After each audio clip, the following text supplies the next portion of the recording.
Bersyukur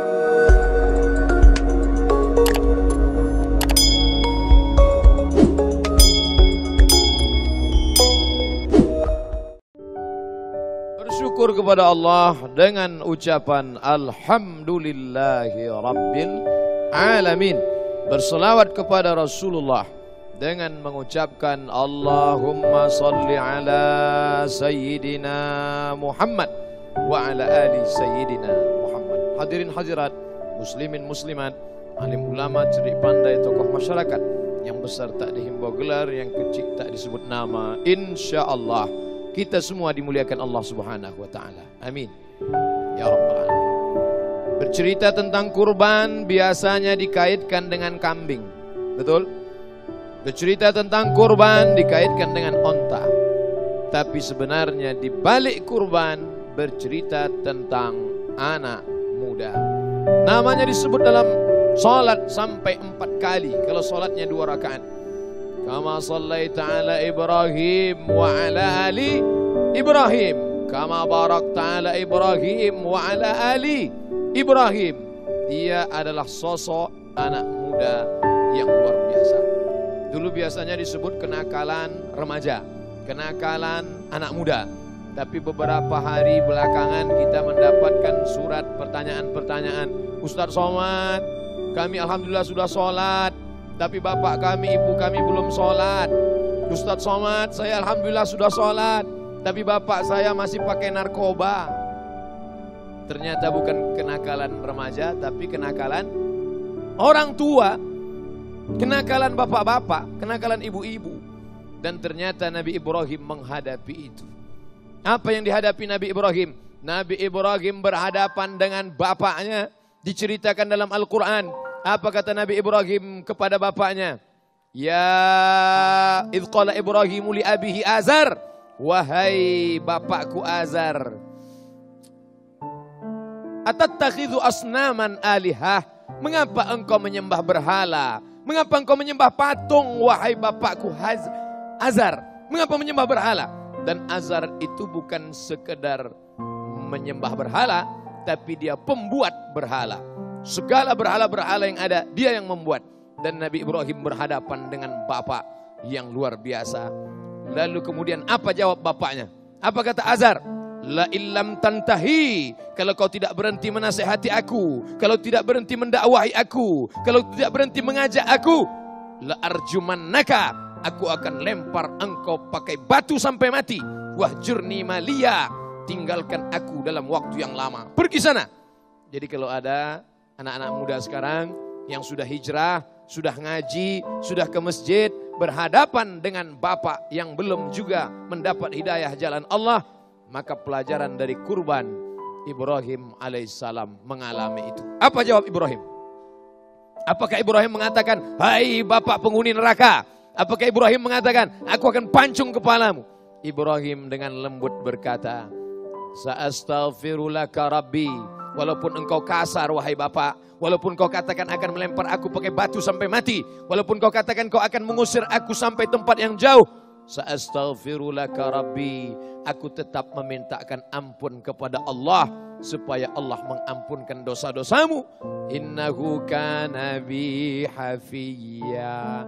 Allah itu dekat dengan aku dan dia mengabulkan doa-doaku. Oleh sebab itu pelajaran anak-anak muda zaman sekarang, kalau kalian sudah hijrah, baik. Kalian sudah meninggalkan pacaran, mantap. Kalian sudah istiqomah ke masjid, hebat. Tapi ketika berhadapan dengan orang tua yang belum hijrah, masih lagi belum sholat, masih lagi pakai narkoba, masih lagi minum khamar, jangan mentang-mentang sudah ngaji, sudah punya guru, sudah dekat dengan ustadz, merasa diri penghuni sorga, pulang ke rumah, panggil ayah, panggil ibu. Papa, sini, mama, sini, duduk sebentar. Assalamualaikum warahmatullahi wabarakatuh. Bukan begitu. Pakai lidah orang lain, pakai bahasa orang lain, yang santun, yang lembut, yang baik. Mungkin hidayah sampai ke hatinya. Caranya, boleh jadi kata-kata yang dipakai kasar, menyentuh, menyinggung perasaannya. Tapi kalau kau pakai lidah orang lain, bahasanya bahasa alim ulama, bahasanya bahasa tokoh masyarakat, orang yang omongannya didengar, yang kira-kira katanya masuk ke hati orang tua kita. Sampaikan pesan, paman, pakcik, ibu, bapak, bisa tak sampaikan ke ibu saya? Ustadz, bisa tak sampaikan ke ayah saya? Maka ini semua adalah dakwah. Dakwah bukan berceramah, tablik akbar, ditonton oleh orang satu lapangan sepak bola. Bukan. Apa itu dakwah? Ayyahdiyallahu bika rajulan wahidan. Satu orang dapat hidayah karena mulutmu. Satu orang dapat jalan kebenaran karena kata-katamu. Khairum min humurin na'am. Lebih baik daripada engkau memiliki seekor unta yang merah. Pada zaman Nabi SAW, unta yang merah adalah kendaraan termahal, kendaraan besar, megah, mewah, hebat, super. Tapi kemudian ada yang lebih hebat daripada itu ketika engkau bisa menyampaikan hidayah Islam kepada ayah kandungmu, kepada ibumu. Ini pelajaran yang pertama dari perjalanan hidup Nabi Ibrahim alaihissalam.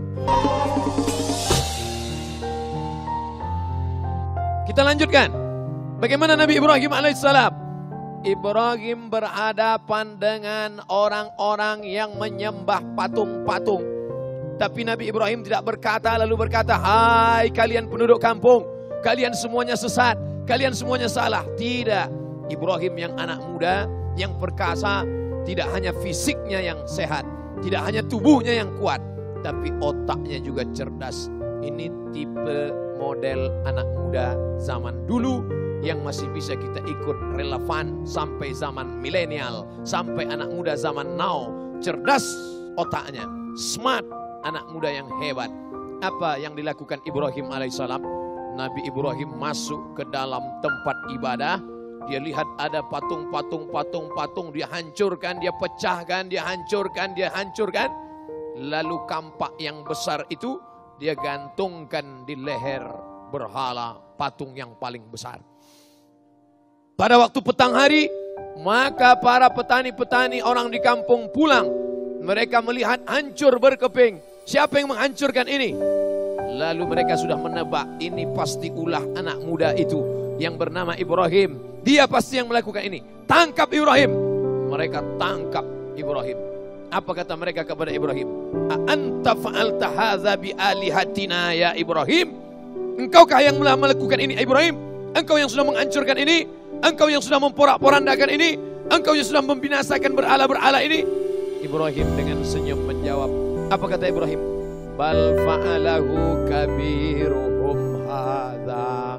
Yang melakukan ini bukan saya, bukan aku yang memecahkan. Siapa yang melakukan? Berhala yang paling besar. Kalau kamu tidak percaya, coba lihat, kampaknya kan masih tergantung di lehernya. Ibrahim sebenarnya ingin mengajak berpikir, hai kalian yang menyembah patung, yang menyembah berhala, coba kalian lihat, ketika dia hancur berkeping, bisa tak dia membela dirinya? Bisa tidak dia menolak mudarat?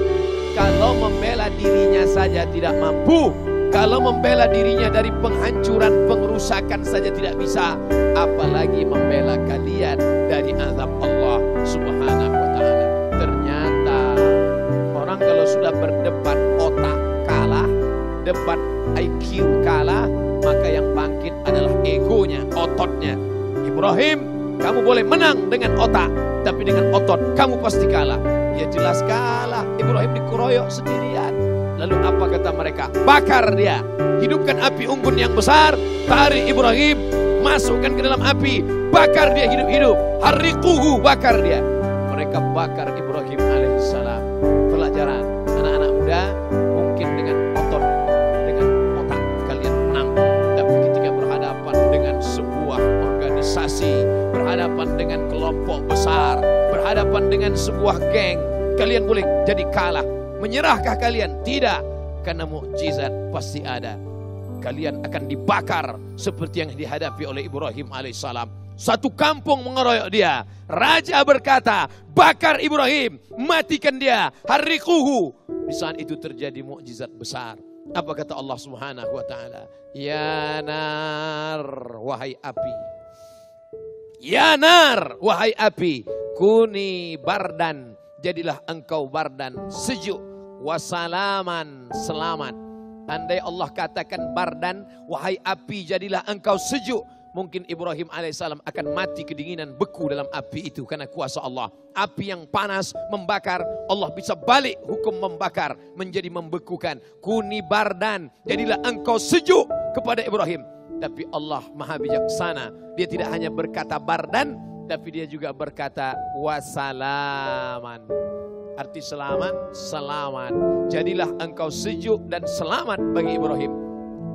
Api tak membakar, ikan tak bisa menelan, api tak bisa membakar, pisau tak bisa memotong. Siapa punya kuasa? Innama amruhu idza arada syai'an ayyaqula lahu kun fayakun. Maka kita berusaha saja. Berdakwah ini kita buat saja. Anak-anak muda yang sudah berdakwah, menapaki tapak-tapak kaki Ibrahim alaihissalam. Kau akan diperangi oleh ayah kandungmu sendiri. Kau akan dimusuhi oleh keluargamu. Satu kampung akan mengeroyok engkau. Tapi sabar, Allah ada bersama engkau. Apa yang terjadi? Ibrahim keluar, api tak dapat membakarnya, arang habis, besi binasa, debu berterbangan dihembus angin. Ibrahim keluar dari kobaran api dalam keadaan sejuk, kedinginan dan selamat. Apa maknanya? Pelajaran yang kedua, bahwa dalam dakwah engkau mesti bekerja dengan otak. Melalui otot mungkin kau kalah, dengan fisik mungkin engkau akan kalah, tapi otakmu, hatimu dekatkan dengan Allah, mukjizat akan datang. Mukjizat sudah selesai, kenabian sudah tidak ada lagi, betul, tapi Allah tetap menolong. Intan surullah, hai anak-anak muda, intan surullah, kalau kau tolong agama Allah, yansurkum, Allah akan menolong kamu. Wa yuthabbits aqdamakum, pada saat kaki goyah, pada saat kaki gontai, pada saat kaki tak dapat melangkah, Allah yang membuat engkau bisa melangkah. Kuasa itu bukan dari engkau, tenaga itu bukan dari engkau, suara itu bukan dari engkau. La haula wala quwata illa billah al-ali, yang maha tinggi, al-azim, yang maha agung dan perkasa. Oleh sebab itu serahkan diri kepada Allah. Itu bukan asal-asalan saja menyebut nama dia dalam salat. Kama sallaita ala Ibrahim wa ala ali Ibrahim, kama barakta ala Ibrahim wa ala ali Ibrahim. Ada hikmah yang terkandung di dalamnya. Hari ini kita berhadapan dengan anak muda yang perkasa ketika pada awal bulan dengan sepeda motornya, dengan gagahnya, dengan PD-nya. Tanggal 1, tanggal 2 sampai tanggal 15, sampai tanggal 25 sudah tidak datang ke kampus lagi. Karena uang sudah mulai menipis. Passwordnya cuma 3 huruf saja. Papa, mama, hilang. Tapi Ibrahim alaihissalam, dia tidak bersandar kepada manusia. Dia adalah tipikal model anak muda yang otaknya cerdas, fisiknya sehat, orangnya berani melawan kemungkaran, tapi dia tidak bersandar kepada manusia. Andai dia bersandar kepada ayahnya, tentu dia tidak berani berkata-kata. Andai dia bersandar kepada orang kampungnya, tentu dia akan ikut saja orang banyak. Wa in tuti aktsara man fil ard, kalau kau ikut orang banyak, yudilluka an sabilillah, mereka akan menyesatkanmu dari jalan Allah Subhanahu wa taala. Ibrahim tipikal model anak muda yang sehat fisiknya, sehat otaknya, tapi dia tidak bersandar kepada manusia. Bersandar kepada manusia hampa, bersandar kepada harta binasa, bersandar kepada kuasa sirna. Ibrahim bersandar hanya kepada Allah Subhanahu wa taala. Idza daqat 'alaika dunya, sempit semuanya. Yang selama ini kawan-kawan berubah menjadi lawan. Yang selama ini bersandar kepada harta, saatnya tiba harta tak lagi berguna. Yang selama ini bersandar kepada orang tua mati meninggalkan kita. Lalu kita bersandar kepada apa?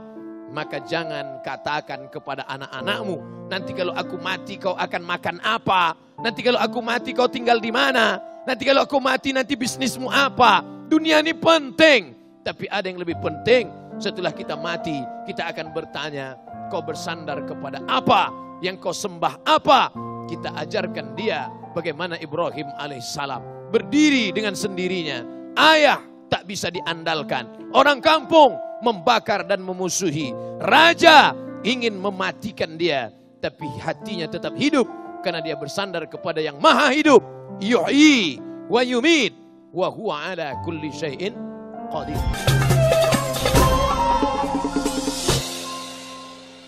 Ya Muhaimin, salah satu asmaul husna adalah Ya Muhyi, wahai yang menghidupkan. Ya Mumit, wahai yang mematikan.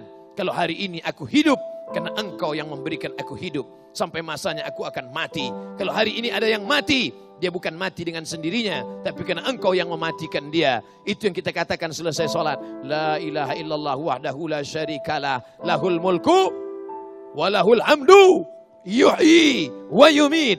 Wa huwa ala kulli syai'in qadir. Ibrahim alaihissalam merasakan itu.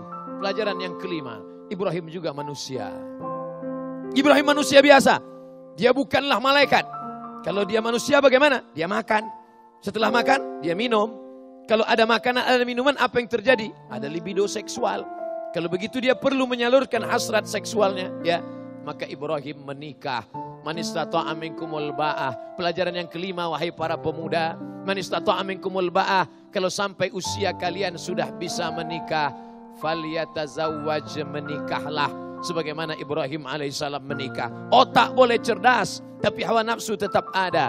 Hawa nafsu kalau tidak disalurkan kepada tempatnya, dia akan merusak otak, dia akan mengacaukan pikiran. Maka Ibrahim alaihissalam diajarkan Allah subhanahu wa ta'ala kepada seluruh umat manusia. Nabi Ibrahim diakui dalam 3 agama. Agama Yahudi mengakui Ibrahim. Agama Nasrani mengakui Ibrahim. Agama Islam mengakui Ibrahim. Itulah mengapa dalam tasyahud, dalam syahadat yang kita ucapkan kama sallaita ala Ibrahim. Karena 3 agama samawi menemukan titiknya pada Ibrahim alaihissalam. Tanyakan kepada orang Yahudi, tanyakan kepada Bani Israel, percaya kalian kepada Ibrahim? Ya, karena kami Israel. Ibrahim punya anak bernama Ishak. Ishak punya anak bernama Yakub. Yakub punya nama lain. Nama lain dari Yakub adalah Israel. Anak keturunan dari Yakub, Bani Israel. Yahudi mengakui Ibrahim alaihissalam. Bagaimana dengan Nasrani? Mereka mengakui Ibrahim. Karena Ibrahim punya anak keturunan, nasabnya sampai kepada Isa alaihissalam. Bagaimana dengan Muhammad sallallahu alaihi wasallam?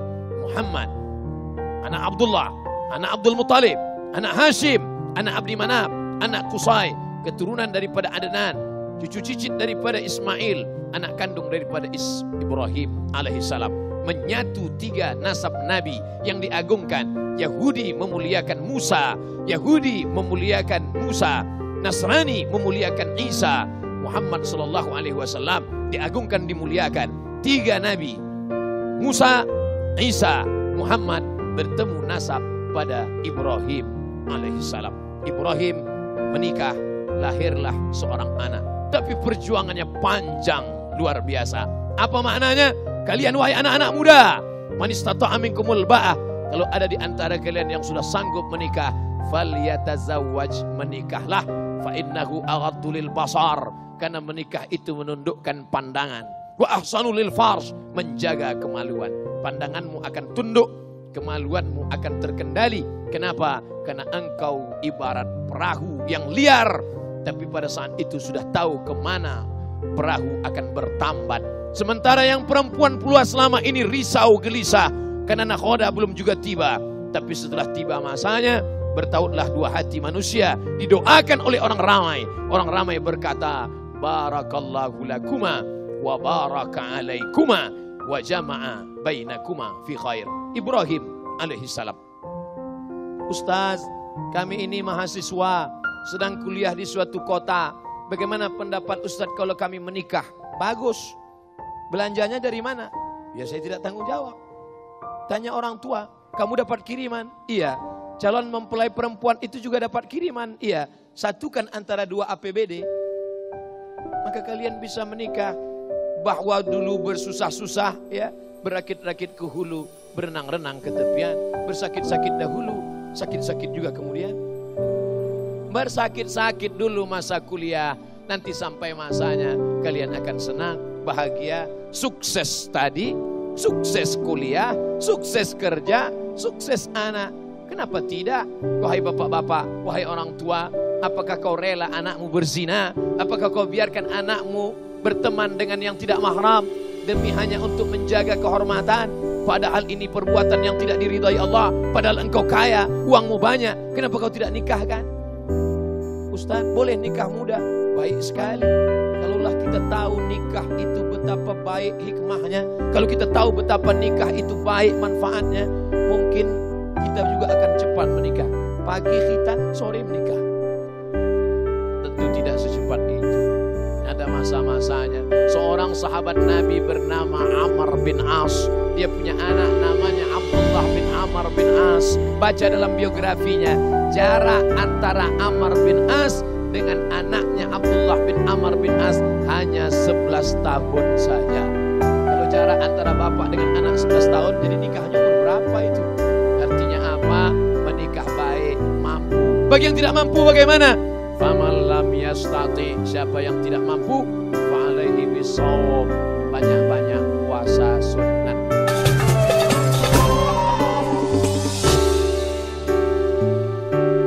Mimpi Nabi Ibrahim bukan dari setan. Mimpi dari Ibrahim bukan igawan dan ingawan. Mimpi Ibrahim adalah wahyu dari Allah. Anni ara fil manam, aku lihat dalam mimpiku. Anni azbahuka, aku menyembelih lehermu. Fanzur madza tara, apa pendapatmu wahai anakku? Anak Ibrahim bernama Ismail itu luar biasa.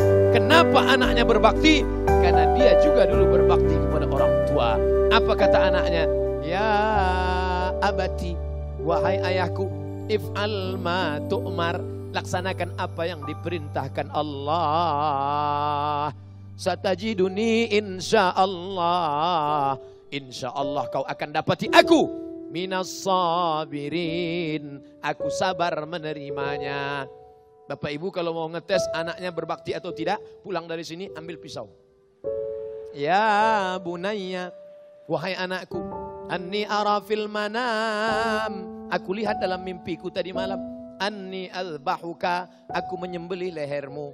Fanzur madza tara, apa pendapatmu nak? Langsung dia pergi ke Pak Kapolres. Kepatuhan yang tunduk seorang anak bernama Ismail kepada ayahnya. Apa kata dia? If'al ma tu'mar, laksanakan apa yang diperintahkan Allah. Satajiduni insyaallah minas sabirin, insyaallah aku sabar menerimanya. Laksanakan ya ayah. Watallahu lil jabin, dia bawa anak itu ke atas bukit.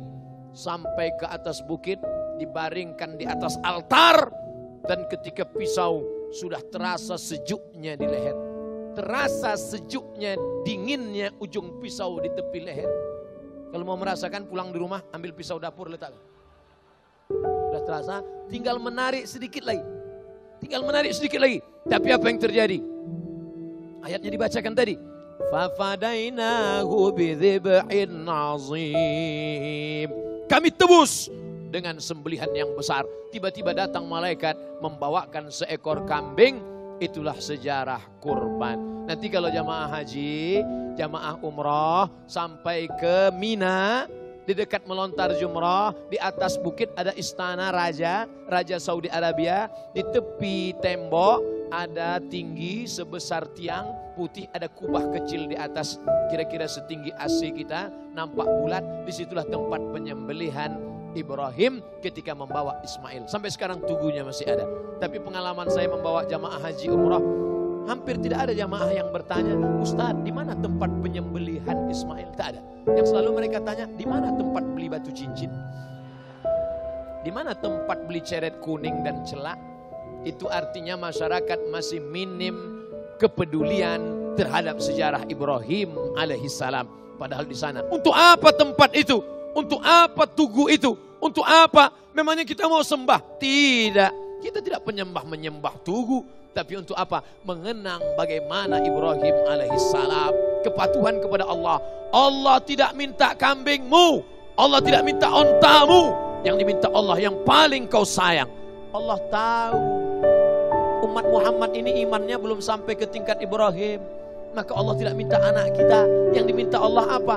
Hanya seekor kambing 2.500.000. Kalau lebih mahal daripada itu tolong tawar. Masjid dekat rumah saya mematok harga, Ustadz Somad, kami dari panitia kurban 2.300.000 tambah biaya operasional 100.000. Kalau Ustadz mau berlapang dada, berlapang kantong ingin tambah 2,5 juta, bagus sekali. Karena panitia juga mau minum-minum kopi paginya. Kopi apa? Kopi luwak.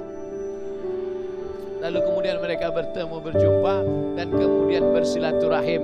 Maka cuman 2,5 juta Nabi Ibrahim alaihissalam, anak yang ditunggu selama 86 tahun.